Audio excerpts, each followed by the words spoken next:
Bismillahirrahmanirrahim. Assalamualaikum warahmatullahi wabarakatuh.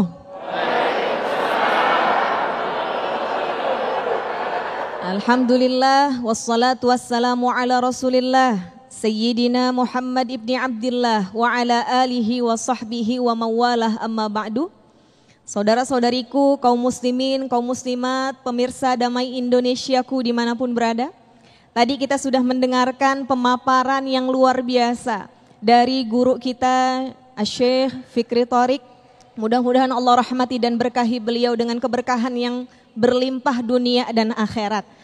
Ibu, bapak, kita menarik kesimpulan bahwasanya baginda Nabi Muhammad sallallahu alaihi wasallam yang mendapatkan predikat al-insanul kamil, manusia yang sempurna, tapi ternyata hidupnya gak luput dari ujian. Para anbiya wal mursalin hidupnya penuh dengan ujian. Kita hidupnya ada ujian gak? Yang duduk depan saya mukanya muka gak ada ujian? Ada ujian apa banyak ujian? Banyak ujian, gak cuma banyak varian ujiannya, betul Bu? Kenapa begitu? Sebab ad-dunya darul ibtila, dunia ini emang tempatnya kita diuji.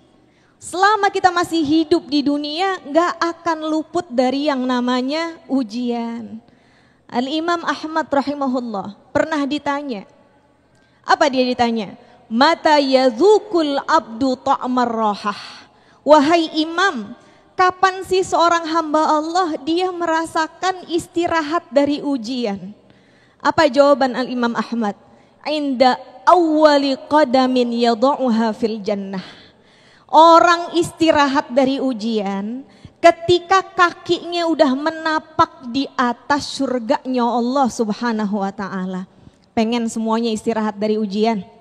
Istirahat yang enak, istirahat yang panjang, istirahat yang kagak ada ujungnya. Di mana? Di surga. Ini depan saya muka-muka ahli surga insyaallah. Amin, amin ya rabbal alamin.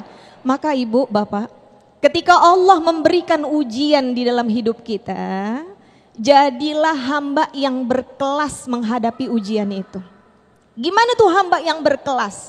Hamba yang ketika diuji oleh Allah subhanahu wa ta'ala, jangan buru-buru langsung minta ujiannya diangkat. Dikasih sakit, dia bilang, ya Allah sakit banget, angkat deh penyakit saya. Diuji pakai miskin, dia bilang, ya Allah angkat deh buru-buru kemiskinan saya. Diuji sama laki, dia berdoa, ya Allah angkat deh, hilang.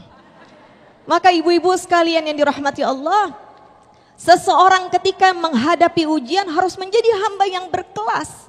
Bagaimana tuh hamba yang berkelas? Dia yang berjuang dalam menghadapi ujiannya. Dengan cara apa kita berjuang menghadapi ujian? Pertama, di dalam hati kita harus ada yakin kepada Allah. Bu, yakin sama Allah. Yakin sama Allah Pak. Kayak keyakinan yang dimiliki oleh Nabiullah Ibrahim alaihi salam. Walladhi huwa yut'imuni wa yasqin wa idza maridtu fahuwa yashfin. Nabi Ibrahim alaihissalam punya keyakinan Allah subhanahu wa ta'ala yang menciptakan kita, maka Allah pula yang akan memberi kita makan dan memberi kita minum. Ketika kita sakit, Allah subhanahu wa ta'ala yang akan menyembuhkan. Jadi yakin, yang namanya ujian sepaket sama jalan keluarnya.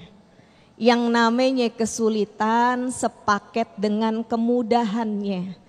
Yang namanya penyakit sepaket sama obatnya. Yakin harus juga disertakan dengan husnudzon.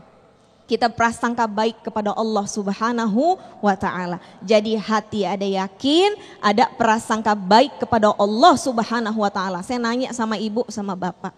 Bu, pak, pernah ngelihat semut ngantor? Semut masuk kantor ada? Pernah ngelihat kucing buka toko? Tapi semut selalu tahu di mana ada makanan manis. Kucing selalu tahu di mana ada makanan amis, betul? tandanya kehidupan kita semuanya sudah berada di bawah jaminannya Allah Subhanahu wa ta'ala. Dan yang kedua, berjuang menghadapi segala ujian permasalahan hidup agar kita nggak jadi orang yang gampang bersedih adalah istiqomah. Janji Allah dalam Al-Quran, innal ladzina qalu rabbunallahu tsumma istaqamu fala khaufun alaihim wala hum yahzanun. Yang beriman kepada Allah, yang istiqomah dalam keimanannya, di hatinya tak akan dia merasa takut dan merasa sedih. Dalam pepatah Arab disampaikan, man jadda wajada. Siapa yang bersungguh-sungguh maka dapatlah ia. Baik, Masya Allah. Terima kasih Ustazah Abira yang sedikit memberikan muqaddimah.